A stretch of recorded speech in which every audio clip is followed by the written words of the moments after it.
अस्सलाम वालेकुम फार्मर भाइयों, कल वाली वीडियो के अंदर मैंने आपको बताया था कि ज़मीन खाली हो जाए तो अगली फसल के लिए ज़मीन को कैसे तैयार करना है। गोबर की खाद डालने के बाद आपने ऊपर से जो पेस्टिसाइड देनी है वो अपनी देनी है, अपने फार्म पे बनाकर देनी है और उन जड़ी बूटियों की बनाकर देनी है जिन जड़ी बूटियों को जानवर नहीं खाते।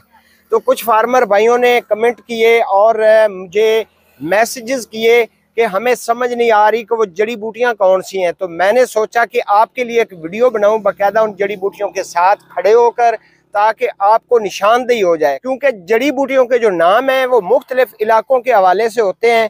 तो क्यों ना मैं आपको जड़ी बूटियां ही दिखा दूं ताकि आपको पहचान हो जाए और इन्हीं जड़ी बूटियों को आप कलेक्ट करके वो पेस्टिसाइड बना सकें जो एक जबरदस्त पेस्टिसाइड होगी, आपको बाजार से लेनी नहीं पड़ेगी। ये जड़ी बूटियां दिखाने के बाद मैं आपको आज एक ऐसा फार्मूला बताने वालों में बड़ी खुशी से बात कर रहा हूं। मुझे ये काफी दिनों से भूला हुआ था। फार्मर भाइयों, वो दाल का नुस्खा है। दाल से आपने नुस्खा तैयार करना है जिसको आप फर्टिलाइजर भी कह सकते हैं। अगर आपकी फसल, आप जाते हैं फसल के अंदर, आपको नजर आता है कि यार ये फसल तो मेरी डाउन हो रही है, बीमार हो रही है, इसको खुराक की कमी हो रही है, मुरझाई सी है, इसके चेहरे के ऊपर शाइनिंग नहीं है, तो ये खाद जो है ये स्प्रे का भी काम करेगी, फ्लडिंग भी आप कर सकते हैं और आपकी फसल के अंदर ये रौनक बख्श देगी। और साथ में आपको एक इंफॉर्मेशन दूंगा जो आपके बड़े काम आएगी।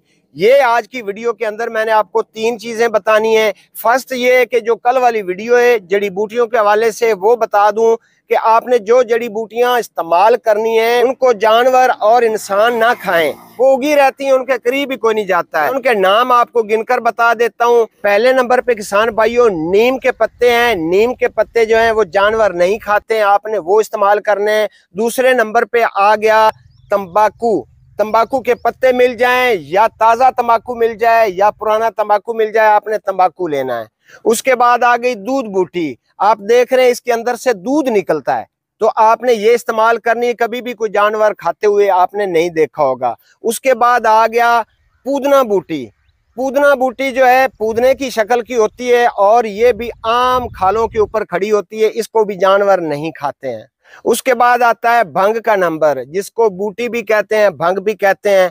वो आपने इस्तेमाल करनी है, इसको भी जानवर नहीं खाते हैं, अलबत्ता ये है कि कहीं कहीं इंसान जरूर खा लेते हैं। उसके बाद फार्मर भाइयों, अक का नंबर आता है। ये जो अक खड़ा होता है ये आपने इस्तेमाल करना है। इसके अंदर भी अल्लाह ताला ने पेस्टिसाइड की बहुत ज्यादा ताकत भर रखी है, आपने इसका भी इस्तेमाल करना है। और गाजर बूटी। गाजर बूटी बिल्कुल गाजर की शक्ल की होती है, लेकिन ये इतनी खतरनाक चीज है कि आपने जिस वक्त भी इसको उखाड़ना है ना, तो आप कोशिश करें कि नाक पर मास्क पहन लें और हाथों पर ग्लव्स पहन लें, क्योंकि ये वायरस ज्यादा होती है लेकिन ये पेस्टिसाइड का काम बहुत जबरदस्त करती है। और एंड पे आता है धतूरा। ये धतूरा जो है ये भी आपने इसके पत्ते डालने, बाज़ औक़ात इसके गुच्छे बने होते हैं, लड्डू से बने होते हैं, आपने वो इस्तेमाल नहीं करने बल्कि इसके आपने पत्ते इस्तेमाल करने हैं। तो इन सारी चीजों को आपने लेकर, क्वांटिटी मैं आपको बता चुका हूं वीडियो के अंदर। जो भाई नई वीडियो देख रहे हैं उसका लिंक मैं डिस्क्रिप्शन में भी दे दूंगा, वहां पे ये वीडियो देखने के बाद आप वो जाकर वीडियो भी देखकर ये आइडिया लगा सकते हैं कि ये कितनी जबरदस्त चीज बनेगी। बाकी आपने लस्सी इसके अंदर डालनी है 10 लीटर और इसको आपने ग्राइंड करना है। ये आपकी पेस्टिसाइड तैयार हो जाएगी। वक्त का मैंने आपको बता दिया था कि इसको आपने टाइम क्या देना। ये थी कंफ्यूजन मेरे उन फार्मर भाइयों की जिनको बूटियों का पता नहीं चल रहा था। उम्मीद करता हूं कि आपको पता चल गया होगा। अभी मैं आपको बताता हूं कि दाल के जरिए आप खाद या न्यूट्रिएंट कैसे बनाएंगे। अजीब सी बात नहीं है।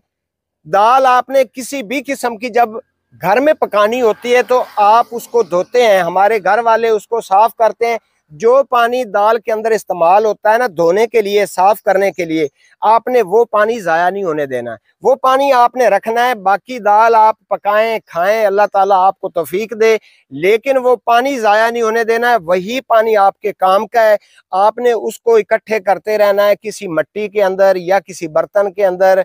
आपने उसको डेली बेस पर या जितने दिन के बाद भी दाल पकती है, चाहे वो किसी किस्म की भी दाल है, उसका जो पानी है वो आपने उतरवा कर रख लिया करना है। आपने ये पानी बनाना है तकरीबन 10 लीटर। 10 लीटर पानी आपने बना लेना है, चाहे आप एक दिन में बना लें, चाहे आप 10 दिन में बना लें। 10 लीटर पानी के अंदर आपने 2 किलो गुड़ डाल देना है। उसको आपने अच्छी तरह से मिक्स करके रख देना है। 10 से 15 दिन भाइयों उसको आपने पड़े रहने देना है। 10-15 दिन के बाद उसको कपड़े की मदद से छान कर आपने दूसरे अलग बर्तन में रख लेना है। जिस वक्त आपने स्प्रे करना हो तो 1 लीटर उस पानी का होगा और 20 लीटर पानी दूसरा आपने डाल देना है। तो इसका आपने स्प्रे करना है, चाहे आपकी सब्जी की फसल लगी हुई है, चाहे कोई भी फसल है। कोई भी फसल जब आती है ना तो समझ लें, ज़हन में ये बात रख लें कि हर फसल के ऊपर आप स्प्रे कर सकते हैं। इसको आपने आज स्प्रे करना है। 24 घंटों के बाद फार्मर भाइयों जब आप जाकर फसल को देखेंगे ना तो फसल आपकी इतनी लश ग्रीन होगी कि और वो आपको दुआएं दे रही होगी। अगर आप इसको फ्लड करते हैं तो बेहतर है कि आप जिस वक्त भी फसल के अंदर फ्लड करें, कोशिश करें कि 15 से 20 दिन पहले आपने कोई भी पेस्टिसाइड फसल के अंदर फ्लड ना की हो, कोई भी जहर फसल के अंदर फ्लड ना की हो। तो फिर आपने इसको फ्लड करना है और उसके बाद फिर अगले पानी पर भी आप कोशिश करें कि इसी को एक बार फ्लड कर दें। मिकदार आपने 200 लीटर रखनी है 1 एकड़ के लिए। 200 लीटर ये महलूल होगा जिसके अंदर आपने दाल वाला पानी और गुड़ इस्तेमाल करके बनाया हुआ है। ये 200 लीटर जो है वो आपको 1 एकड़ के लिए इंशाल्लाह काफी हो जाएगा। है ना बिल्कुल सस्ता नुस्खा। 1 एकड़ की खुराक मैंने आपको सिर्फ 10 लीटर पानी में बता दी है। भाइयों इसमें ना काफी दोस्तों ने मुझे काफी कमेंट कर रखे हैं। मैं कोशिश किया करता हूँ साथ में रिप्लाई देने का भी, और मुझे व्हाट्सएप पे मैसेज भी करते हैं। 80% दोस्तों को तो फायदा हो रहा है, लेकिन 20% वाले जो किसान हैं उनको फायदा नहीं होता है। उसकी वजह एक मैं बताता हूँ कि बाज़ औक़ात फार्मर गलती कर जाते हैं लेकिन उनको ये इल्म भी नहीं होता है कि मैंने गलती कर दी है। और एक जो मेन गलती हम करते हैं वो यही है कि ऑर्गेनिक पे अगर आपने आना है तो फिर आपको 100% ऑर्गेनिक पे आना चाहिए, तभी आपको फायदा होगा ऑर्गेनिक पे फर्टिलाइजर बनाने का, ऑर्गेनिक पे न्यूट्रिएंट बनाने का। लेकिन होता क्या है, इसके बरअक्स हम चलते हैं कि इधर से ऑर्गेनिक भी दे देते हैं, उधर से पेस्टिसाइड भी दे देते हैं। तो ऑर्गेनिक का काम होता है जमीन के अंदर अगर जाएगी तो जमीन के अंदर जितने किसान दोस्त कीड़े हैं उनको वो खुराक मुहैया करती है और वो कीड़े परवरिश पाते हैं, तो वो आपकी जमीन को बेहतर बनाने की कोशिश में लग जाते हैं। ऊपर से हम जहर फ्लड करते हैं तो वो बेचारे मर जाते हैं, फिर जमीन हमारी जकड़ मार जाती है, पक्की हो जाती है। अगर इसी तरह से हम स्प्रे भी करते हैं तो स्प्रे का भी मसला यही है कि एक बार हमने ऑर्गेनिक स्प्रे कर दिया, ऊपर से फिर हम पेस्टिसाइड वाला या केमिकल वाला स्प्रे कर देते हैं। तो इसलिए आप बाकायदा ऑर्गेनिक पे अगर आना चाहते हैं तो जिस वक्त आपने ज़मीन की तैयारी करनी है वहाँ से लेकर फसल के पकने तक आप पूरे का पूरा जो सेटअप है ना वो ऑर्गेनिक पे ले आएँ। इंशाल्लाह ये काम ज़बरदस्त है और आपको बहुत फ़ायदा होगा। अगली बात करते हैं कि मैंने लास्ट में आपको बताया था कि मैं आपको एक मशवरा दूंगा। अगर वो मशवरा आपके पसंद आए तो आपने मुझे वीडियो के नीचे कमेंट करना है और अपना नंबर लिख कर भेजना है। मैंने प्रोग्राम ये बनाया है कि बाज़ मेरे फार्मर भाई कमेंट्स करते हैं, मैं उनको कमेंट का भी रिप्लाई करता हूँ। बाज़ फार्मर मुझे व्हाट्सएप पे अलग अलग पर्सनल में मैसेज करते हैं। तो क्यों ना हम जिम्मेदारों का, अपने सारे फार्मर भाइयों का एक ग्रुप बना लें। उसके अंदर आपका जो भी सवाल हो वो आप मुझे भेज दिया करेंगे, मैं आपको इंशाल्लाह उसका रिप्लाई किया करूंगा। मेरे उस रिप्लाई करने का फायदा सिर्फ एक बंदे को नहीं होगा, बल्कि ग्रुप के अंदर अगर 1000 बंदा होगा तो 1000 बंदा वो वॉइस सुनेगा ना तो वो 1000 बंदे को फायदा होगा। अगर आप मेरे इस मशवरे के साथ इत्तेफाक करते हैं तो वीडियो के नीचे कमेंट में आपने अपना नंबर और नाम लिख देना है, मैं आपके नंबर सेव करूंगा। तो बकायदा जो एक व्हाट्सएप ग्रुप है वो क्रिएट करके मैं इंशाल्लाह सब फार्मर को एक जगह पे इकट्ठा करूंगा, ताकि आप सब भाई जो हैं जो जो सवालात करेंगे उनके जब जवाबात मिलेंगे तो एक बंदे की बजाय सारे ग्रुप वाले मेंबरान को फायदा होगा और इसी तरह से मेरा मुल्क और मेरे फार्मर भाई तरक्की करेंगे।